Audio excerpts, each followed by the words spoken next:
નમસ્તે વિદ્યાર્થી મિત્રો, આપણી આ શાળામાં હું આપ સૌ विद्यार्थी मित्रों हार्दिक स्वागत करूं છું। हम पढ़ रहे थे इकाई 10 भारत गौरव और हमने यहाँ पे कवि का परिचय देखा था और काव्य की समझ भी ले ली थी और हम स्वाध्याय के 2 प्रश्नों की चर्चा भी कर चुके हैं। आज हम स्वाध्याय के आगे के प्रश्नों के जवाब की समझ लेंगे और एक नया टॉपिक है हमारा अपठित गद्यांश, उसके बारे में चर्चा करेंगे और उसे हम समझेंगे। विद्यार्थी मित्रों, हमने देखा था इकाई 10 भारत गौरव में कि भारत है वो संसार के प्राचीन देशों में से एक है। यहाँ के प्राचीन निवासी कौन थे? आर्य थे और वे वीर थे। वीर ही नहीं, पूरी तरह सभ्य और शिक्षित भी थे। विद्या, कला, कौशल सब में वो बहुत ही होशियार थे।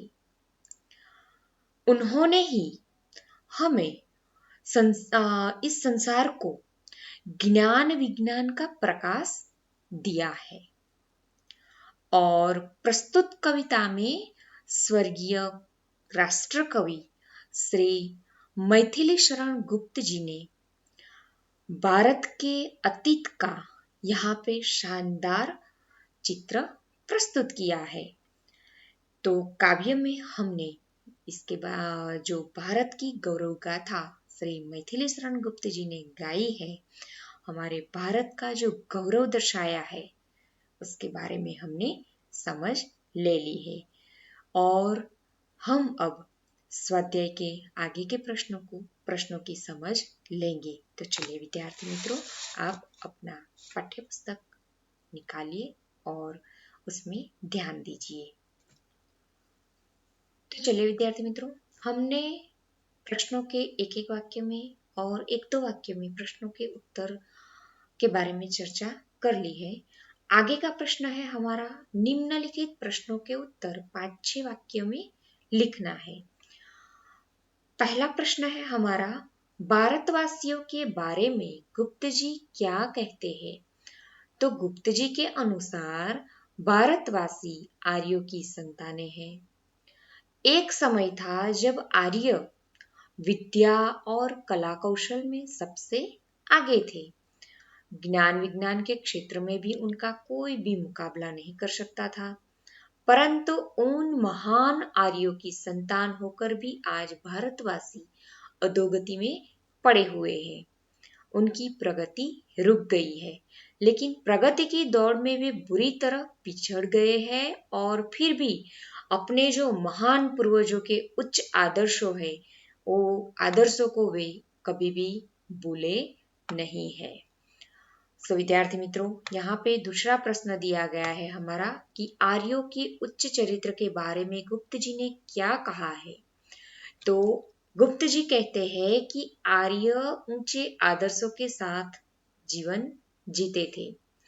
अपने ऊंचे आदर्शों के साथ ही वो अपना जीवन बिताते थे। परोपकार, दूसरों पर उपकार करना ही उनके जीवन का उद्देश्य था। वो अपने लिए नहीं जीते थे, दूसरों की खुशी के लिए वो अपना कार्य करते थे। दूसरों के लिए जीने में ही वे अपना जीवन की सार्थकता मानते थे। स्वार्थ की भावना से वे कोसों दूर थे। कभी भी उन्होंने अपना स्वार्थ नहीं देखा है। वे कर्मवीर थे और निष्क्रिय होकर बैठना वे कभी भी जानते नहीं थे। इस प्रकार गुप्त जी ने आर्यों के उच्च चरित्र की यहाँ पे प्रशंसा की है। आगे का प्रश्न है हमारा, पर्यायवाची शब्दों की जोड़ियां बनाना है। व्याकरण विभाग और अ विभाग दिया है, ब विभाग दिया है और उत्तर यहाँ सामने लिखने हैं। ब विभाग में से ढूंढिए। तो पहला शब्द है हिमालय। हिमालय का अर्थ होता है हिमगिरी। गंगा का अर्थ है भागीरथी। भूमि शब्द का अर्थ है धरा और विश्व शब्द का अर्थ है संसार। मदिरा शब्द का अर्थ होता है शराब। आगे का प्रश्न है विरुद्धार्थी शब्दों की जोड़ियां बनाइए। यहाँ पे भी ब विभाग में उसके आंसर दिए हैं, लेकिन उलट सुलट है, हमें ढूंढ के लिखने हैं। अधोगति यानी कि ऊर्ध्वगति, यहाँ विरुद्धार्थी शब्द ढूंढना है। पुरातन यानी कि नूतन। प्रथम का विरुद्धार्थी शब्द है अंतिम। उच्च का विरुद्धार्थी है निम्न और स्वार्थ का विरुद्धार्थी है परमार्थ। आगे का प्रश्न हमारा, निम्नलिखित प्रत्येक वाक्य में से भाववाचक संज्ञा पहचान कर लिखिए। यहाँ पे वाक्य है मानव सृष्टि का विस्तार भी यहीं से हुआ है। तो ये जो विस्तार शब्द है वो भावसूचक शब्द है। तो यहाँ पे हमारा जवाब आएगा भाववाचक संज्ञा में विस्तार। आज देश की दशा अच्छी नहीं है। तो यहाँ पे जो ये शब्द है दशा वो भावसूचक शब्द है, यानी कि यहाँ पे भी आंसर आएगा उसका भाववाचक संज्ञा में दशा। वे कभी अपने लाभ से मोहित नहीं होते। यहाँ पे जो लाभ शब्द दिया गया है वो भावसूचक शब्द है। और मैंने आपको भाववाचक संज्ञा डिटेल में आगे व्याकरण का जो हमारा टॉपिक चला है उसमें मैंने आपको डिटेल में समझाया है। सो आप एक बार अच्छे से वो पढ़ लेना, तो आपको ये प्रश्नों के जवाब है वो अच्छे से आएंगे। आगे का प्रश्न है हमारा, निम्नलिखित शब्द समूह के लिए एक शब्द लिखिए। पहला शब्द है कि पृथ्वी पर बसा हुआ संसार, उसे हम भूलोक कहते हैं। पवित्र क्रीड़ा भूमि, तो वो है लीला स्थल। मन को हरने वाला, उसे हम मनोहर कहते हैं। और आदर्श आचरण करने वाला, उसे हम आचार्य कहते हैं। सो विद्यार्थी मित्रों, यहाँ पे हमारा स्वाध्याय का प्रश्न पूर्ण होता है और हम अब आगे का हमारा जो नया टॉपिक है उसके बारे में चर्चा करेंगे। लेकिन आपको ये जो प्रश्नों के जवाब है वो आपके स्टडी मटेरियल में या फिर आपके नोटबुक में एक बार अच्छे से लिखना है, ये आपका होमवर्क है। तो चलिए हम आगे हमारा जो नया टॉपिक है उसके बारे में समझते हैं। तो यहाँ पे अपठित गद्यांश, इससे आपको क्या सीखने को मिलेगा। तो यहाँ पे जो स्वयं उत्तर देने वाला जो गद्यांश दिया गया है उसमें से हमको प्रश्नों के उत्तर ढूंढने हैं। उससे आपकी जो भाव ग्रहण क्षमता है वो बढ़ती है। आगे है, इसके साथ ही आपकी भाषा पर का जो अधिकार है वो भी बढ़ता है। आपको उनसे क्या फायदा होगा ये टॉपिक पढ़ने से, तो आपकी जो भाव की ग्रहण की क्षमता है वो बढ़ेगी। आपका जो भाषा पर का अधिकार है वो भी बढ़ता है। और निरंतर अभ्यास से आपकी बुद्धि का भी विकास होता है। सो विद्यार्थी मित्रों, ये जो अपठित गद्यांश दिया गया है वो आप अच्छे से याद करना। आगे है कि अपठित गद्यांश का अर्थ क्या होता है। तो कि अवत्ता पठित अर्थात जो अंश पहले कभी पढ़ा नहीं गया है। हमने ये जो टॉपिक हमको दिया गया है उसे हमने पहले कभी नहीं पढ़ा है।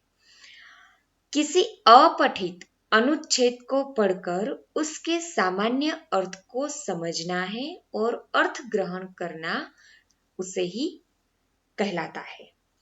कहते हैं यहाँ पे कि जो भी अनुच्छेद, जो भी पैराग्राफ हमको यहाँ पे दिया गया है उसे हमें पढ़ना है और पढ़कर उसका जो सामान्य अर्थ है उसमें वो समझना है और वो समझकर हमें उसके प्रश्नों के उत्तर देने हैं।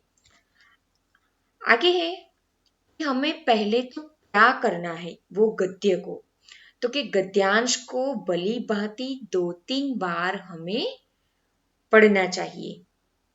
एक बार पढ़ के हमें उसके आंसर नहीं देने हैं, हमें 2-3 बार वो जो पैराग्राफ दिया है उसे हमें पढ़ना है। आगे है दूसरा पॉइंट कि गद्यांश को भाव तथा अर्थ पर गद्यांश का जो भाव है और उसका जो अर्थ है उस पर हमें ध्यान देना है। प्रश्नों के उत्तर गद्यांश के आधार पर देने चाहिए, ना कि अपने ज्ञान के आधार पर। लेखक की दृष्टि के आधार पर ही हमें प्रश्नों के उत्तर देने हैं। पैराग्राफ में जो समझाना चाहा है उसी अनुसार हमें उसके प्रश्नों के उत्तर लिखने हैं। आगे है भाषा हमारी कैसी होनी चाहिए प्रश्नों के उत्तर लिखते समय, तो कि भाषा हमारी सरल होनी चाहिए, सुबोध होनी चाहिए, समझ में आने वाली होनी चाहिए। सुबोध यानी कि समझ में आनी चाहिए। और सबसे मोस्ट पॉइंट है यहाँ पे व्याकरण, व्याकरण के अनुरूप भी होनी चाहिए। आगे है शीर्षक से संबंधित प्रश्न के उत्तर को छोटा तथा केंद्र बिंदु को ध्यान में रखकर हमें ये शीर्षक देना चाहिए। यहाँ पे कोई प्रश्न पूछा जाता है कि ये जो गद्यांश है, गद्यांश का आपको शीर्षक देना है, तो वो उत्तर हमें बिल्कुल छोटा देना है। और कैसे देना है कि जो पैराग्राफ दिया है उसके केंद्र को, उसके जो मेन पॉइंट है उसे हमें ध्यान में रखकर वो शीर्षक देना चाहिए। तो यहाँ पे सबसे पहली बात है कि गद्यांश को हमें 2-3 बार पढ़ना है, गद्यांश के भाव तथा अर्थ पर ध्यान देना है, प्रश्नों के उत्तर गद्यांश के आधार ही हमें देने हैं, उसके बाहर के आंसर हमें हमारी समझ से नहीं देने हैं। लेखक जो कहना चाहते हैं उसकी दृष्टि से जो कहना चाहते हैं उसी आधार पर हमें प्रश्नों के उत्तर लिखने हैं।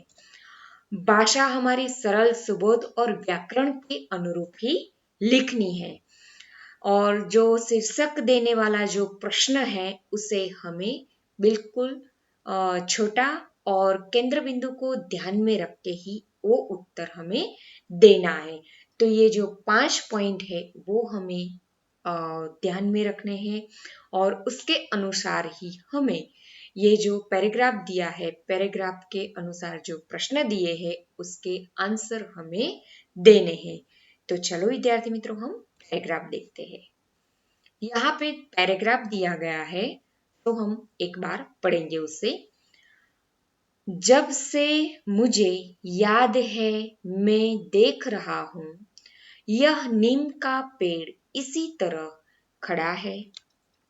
मोटा खुरदरा तना, 2 मोटी जड़ें जमीन से ऊपर उठकर नीचे गहरी चली गई है।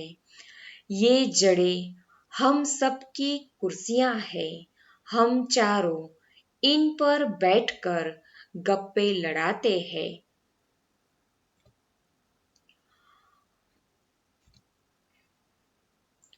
पेड़ दादा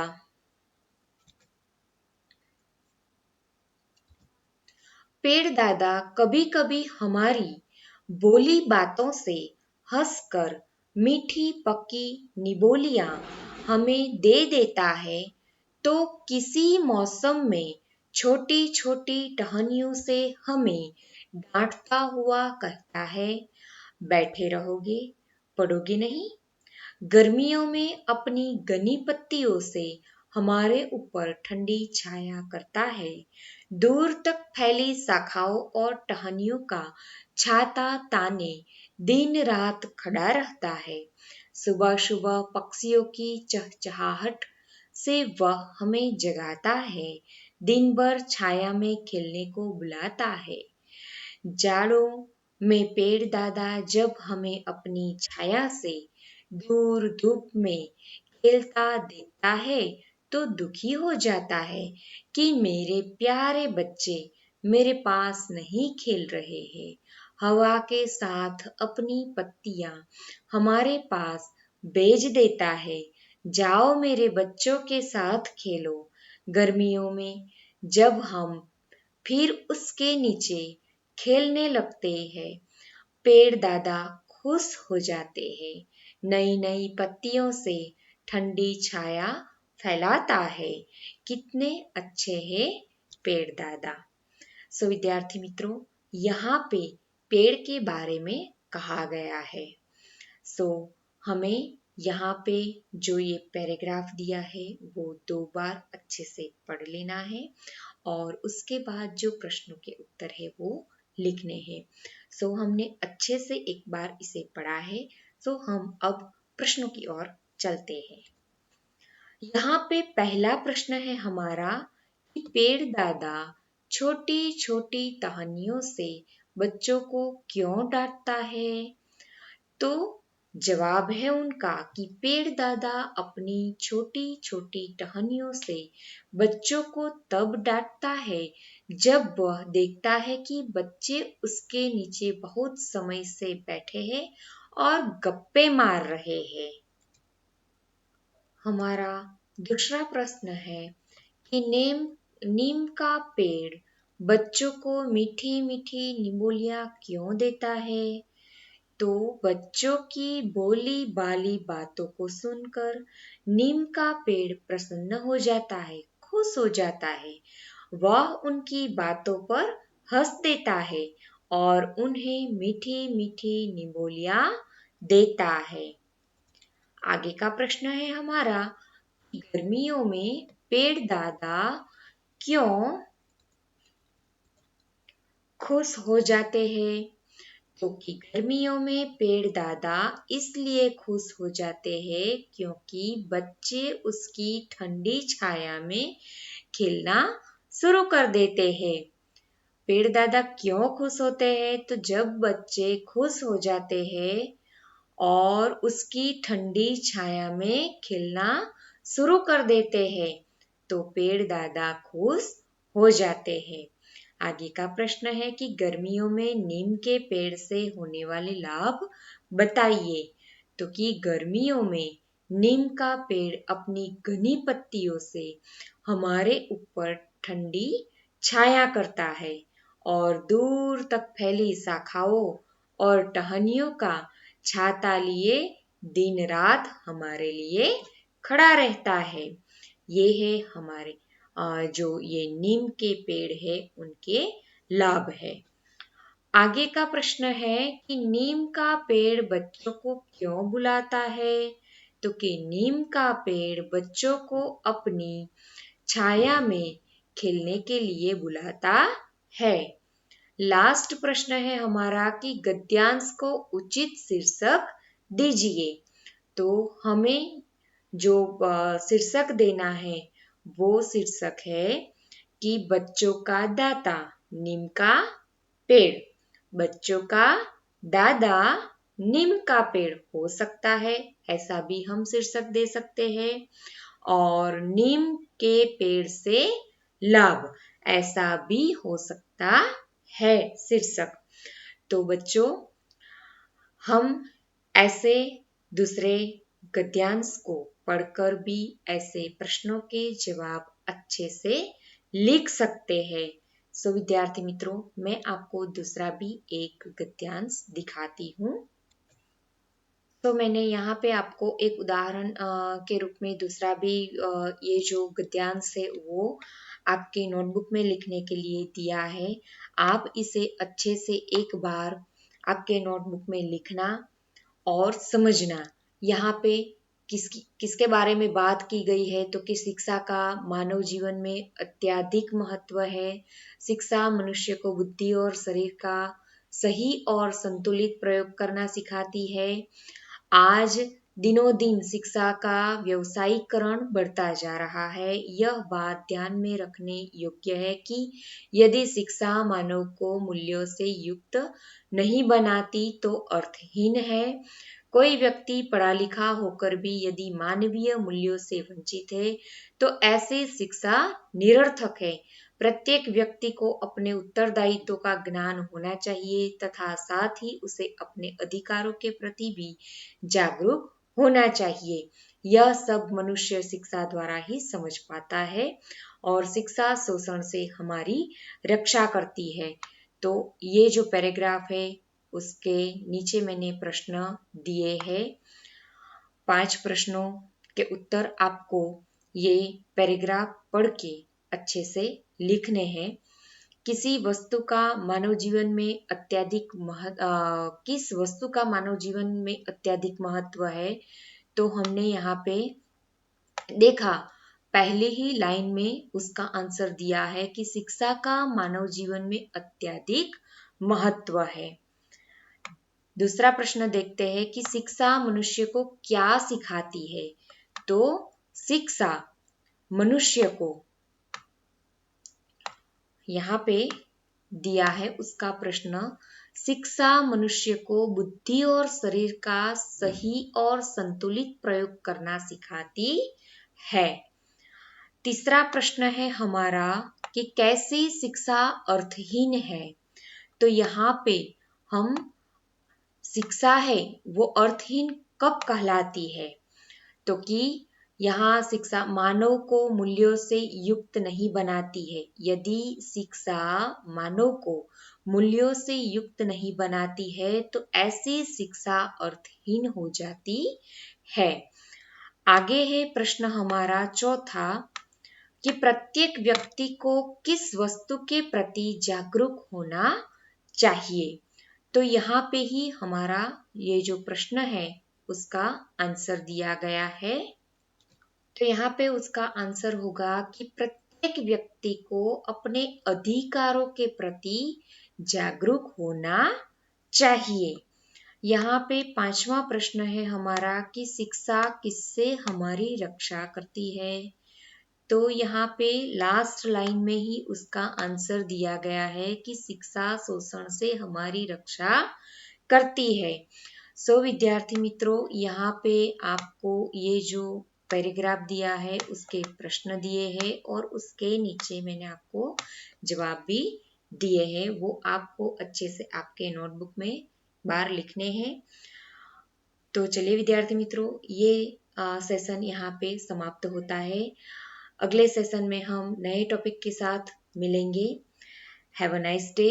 वंदे मातरम।